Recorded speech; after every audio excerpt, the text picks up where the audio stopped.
Dad, we're going to talk a little bit about referees. So who was the best ref that you ever played with or coached with? Well, the guy I thought John McCauley was the best referee. And I remember I was coaching in Rochester, and he was just starting out. He was a young referee. And I don't know why I looked up in way up in the top of I saw this guy throw an egg. And I watched the egg, and John McCauley was leaning on the goalpost at the end there. And I saw him coming. I said, this guy can't hit the referee from there. And this egg went all the way down and hit him right on the head. What a shot. 100-to-1 shot. And so now he comes over, and the egg's all over him. And I thought, he's really going to give it to me, get this crowd in control and all stuff like that. And he come over, and he just handed him a towel, and he said, nice shot, eh? I knew he was a good guy. And then, he was a great referee. He always could control the game. And I remember Gary Doak really got zinged and broke his cheekbone and everything in Detroit. And Ron Hextall hit him. Yeah, Hextall hit him. Yeah, he turned back. He deserved it. But we followed Hextall all the way through, and every game he had a fight with one of our guys. I never told him that Hextall did a number on me. I never told him that. Maybe they knew, but I remember the last game that Stan Jonathan had a fight with Hextall, and Stan Jonathan got a 2-minute minor, 5-minute major, game misconduct. He got the life almost, and Hextall got nothing. So I hollered at McCauley, what happens here? You win a fight, you get the life. He said, that never happened to you, did it, Cherry? So anyhow, he was a great guy. He could control the game. Now, and you say, how? It is not good for a referee to control the game. It is good. I always like the one referee, and I'll tell you why. First of all, the two referees. If you have one referee calling on one side, calling a million penalties, and the other guy doesn't call any penalties, then they look at stats, this guy's not doing his job. One referee controlled the game, and I'll tell you how he controlled the game. When we get up 3 or 4 goals, we start getting penalty after penalty after penalty because he did not want us to run up the score. Because if we ran up the score, there's going to be trouble. And McCauley, one time I said, John, after 5 penalties in a row, I said, that's enough? He said, yeah, that's enough for tonight. He was a great referee, and unfortunately, he was having a pop in a bar, and a guy, a fan went up, I think it was a Russian game or something like that, and hit him in the eye. And that was the end of his career. I mean, that was a tough way to go out. And he was made referee-in-chief. He was a referee-in-chief when Schoenfield with Koharski. Remember when, I forget where it was, and anyhow. New Jersey. It was have in New Jersey. Donut. Yeah, have another donut, you fat pig. He was hollering like that. He helped Koharski because he lost a lot of weight. I remember that was a game. I was standing right in the middle of the whole thing. I was all dressed up. And I remember the guy who was in charge come up and he said, are you the singers? Boy?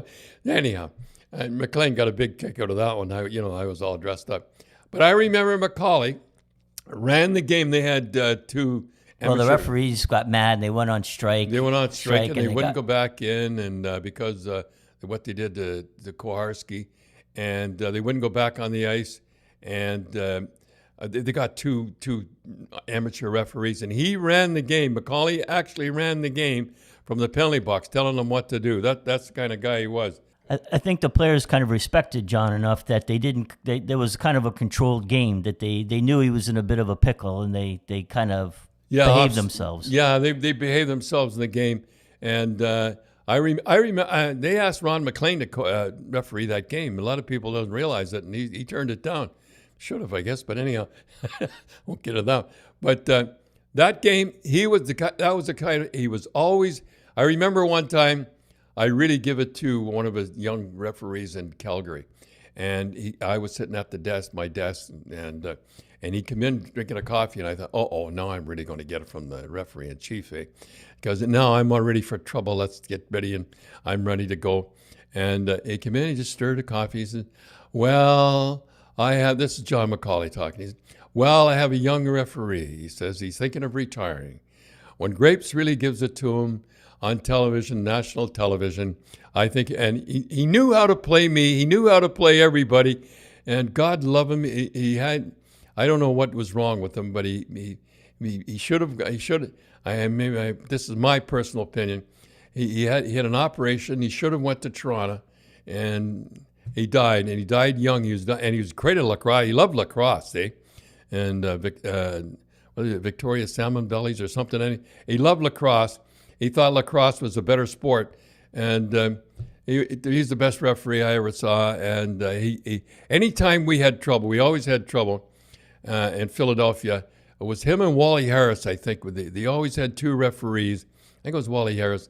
It used to be because they knew there was going to be trouble, and he knew how to control a game. He was a great guy, the best referee I ever saw. One of the refs you seemed to have a lot of trouble with, Dad, was Ron Wicks. Yeah, Ron Wicks I don't know whatever happened, but he did not like me. He did not like the Boston Bruins. I remember one time we were coming off on the island, and Harry, I never forgot this, that Harry was standing, leaning on a big garbage pail, and all he said was, "Nice game, Wicksy," and he said, 2-minute minor. I said, wait a minute, and I'm going behind him. I'm walking behind. Wait a minute, you can't give us a 2-minute minor. I went in the dressing room, and I said, look, we got a penalty. We got to kill this penalty. I didn't tell him who scored it. But I remember I got in deep trouble with Wicks in Pittsburgh. And in Pittsburgh, you had to cross the ice to get to the dressing room. And I remember he called a penalty and everything. And he was over at the referee's, he was over at the penalty box and giving the ref, at the end of the, and I started to run at, and I couldn't stop. And I couldn't stop sliding. Bang, and I went right into him and knocked him. I was in deep trouble again. And he reported to the National Hockey League.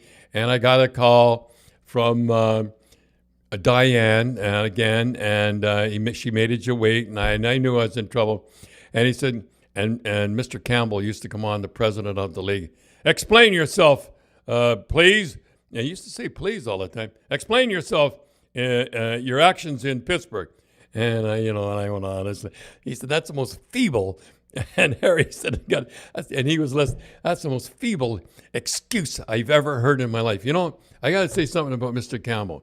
And you notice I say Mr. Campbell, that everybody called him Mr. Campbell. I guess he was in Nuremberg trials and the whole deal. He was a lawyer. And I remember a long, long time ago, and I think it was a good idea. They stopped it now. You used to have the president of the league, and they had about 60 guys around a big round table. They had the general managers and the floor, and the coaches were all around the outside. I said it was about 120 people there, and I think it was a great idea because the president could express his feelings to, and the guys around the outside never said anything, but the general managers and the assistant general managers, the 60 guys around the inner table, used to do all the talking. So he was getting old by then, and he had to go to the washroom. So he said, 10 minutes. So he got up, and he wasn't walking too good, and he walked, and we're all sitting there quiet. Nobody said a word but Mr. Campbell. He was really respected. And he came to me, and he stopped. I was happy. I said, he's really going to give it to me. And he turned to me, and the only guy, and it was quite an honor. He turned to me. This young man, here I am getting in trouble. He says, are you keeping out of trouble? And I said, yes, Mr. Campbell. He says, good, keep it up. And he shook my hand and kept on walking. Yeah. And when he walked out of the room, everybody looked at me. And I couldn't believe it. And I always remembered Mr. Campbell shaking my hands like that. And he was, I always remembered that. I remember Mom and I were sitting at Boston Garden, and Mom looked about 3 rows behind us, and Mr. Campbell was sitting there. And I looked up, and Mom goes, there's Mr. Campbell. And I looked up, and she sees the president of the league. And so Mom said, well, go up and say hello. So I said, no, I didn't want. She said, no, go up and say hello. So Mom made me go up between periods, and he's sitting there, and I go, hello, Mr. Campbell. I'm Tim Cherry, and he didn't make the connection. And he goes, he says, hello, young man. And he goes, I go, my dad's Don Cherry. And he just kind of shook his head. And then I said, my dad wanted to know if you got the check he sent you for the fine. And he started to laugh. He says, yes, you could tell him I got it. Thank you very much. He was quite a man. He was like Eddie Shore. He wasn't very big, but he commanded respect. Yeah, I had Dennis Morrell. He was another referee I seemed to have a lot of problems with. I remember it was in Minnie, and he suspended Terry O'Reilly because Terry O'Reilly threw his gloves. You can't throw both gloves at the referee. and I wouldn't put the players on the ice. I don't know, for some reason, I must have been nuts back in those days. And he says, I'm forfeiting the game unless you put your players on the ice. I says, well, forfeit the game. What do I care? We're losing 5-1. And I finally put them on. But I remember I used to always have trouble with Dennis Morrell. I remember one time in St. Louis we were playing, and Brian Lewis was giving us 3 or 4 penalties in a row or something like that. And there was a big scrum on the ice. And I reached back like a fool, and I grabbed this water bottle, and it was a big water bottle, and the guys had taken the top off. And I threw it, and I thought, what have I done? If it ever hit a player on the ice, or if it ever hit a player on the head, it would have broke his neck. And it bounced and hit him on the leg. So you can't do that. So I let on. I was talking to a player, and I come over, and he looked over at me, and I thought I was safe. And I look around, and all the St. Louis fans were pointing right at me like that. Oh, I tell you, it was really something. And I think the funniest one that ever happened with the referee was Dave Newell, and I was giving it to him. I used to be able to walk along the boards. They used to be colorful like that. Remember, you and I went to used to go to the Yankee game. We just see Billy Martin, and anyhow, I used to. It was pretty colorful and all that. And the referees would let you away with a little bit of it. And I remember I was giving it to Dave Newell, and all of a sudden he called timeout. And he come over, and I thought, oh, yeah, you're going to give me trouble, eh? So I got down in front of the bench, and I'm ready for trouble. He come over, and he poked me in the chest. And he said, that's the sharpest suit you've ever worn.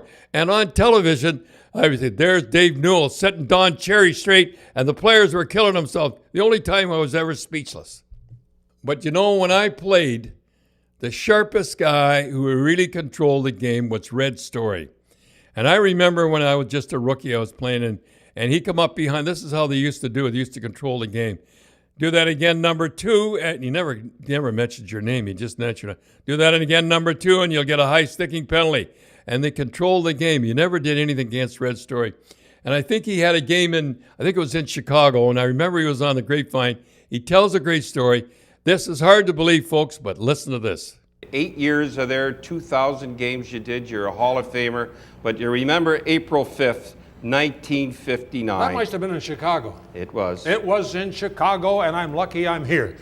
Tell us about that game. Well, the thing is, you got to realize Chicago had been in the bottom of the league for years, and Montreal had been to the top of the league for years.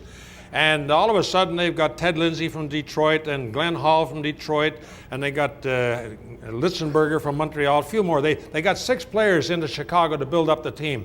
And now they're in the semifinals, and it's the 6th game against Montreal, the winner to go into the final. And they got 20,000 people in the building. They used to say 16, but there was 20. And it's a great game, really a fabulous game. You couldn't hear it.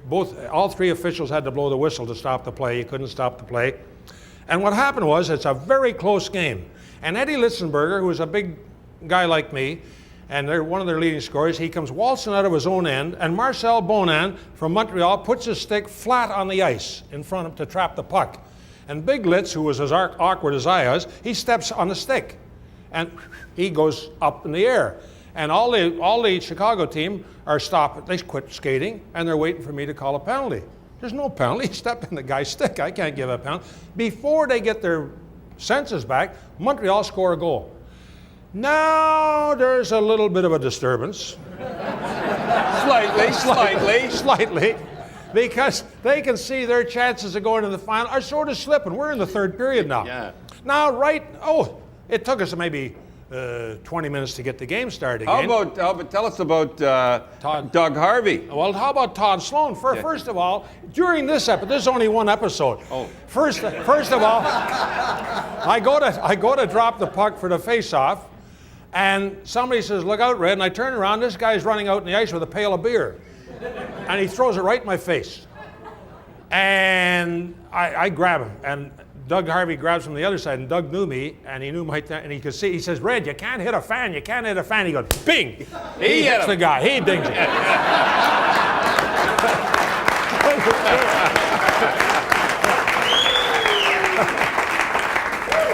And he knows I'm still going to hit him. So he says, "Red, don't hit a fan. Don't hit a fan." Bing! He hits him again. And the guy's staggering off the ice, And now Doug's the only guy on the ice with me. Everybody was hiding either in the nets beside the board where the glass. No, they threw everything: chairs, bottles, everything. And I got to center ice. I figured any guy's going to hit me, he's going to have a good arm. And but Doug stayed with me, and all of a sudden he says, "Look out, Red!" A guy jumped the screen from the other side. It was a screen in those days. And he jumped me in the back, and I saw his shadow, and I ducked, and I flipped him in the air. As he's in the air, Doug cut him for 18 stitches. I tell you, imagine you did that now. I bet a guy never come on the ice again. Nobody came on the ice. After that. Now the game is over. This is funny. The game is over. You remember Danny Lewicki? Sure do. Danny Lewicki was a good friend of mine. They were all good friends of mine. Believe it or not, the only friends that a referee has in the world is the guys he's controlling on the ice. If you're fair with them, they're on your side. Anyway, the game is over, and Danny comes to me and he says, "Red, here's my stick. You're going to need it now more than I do."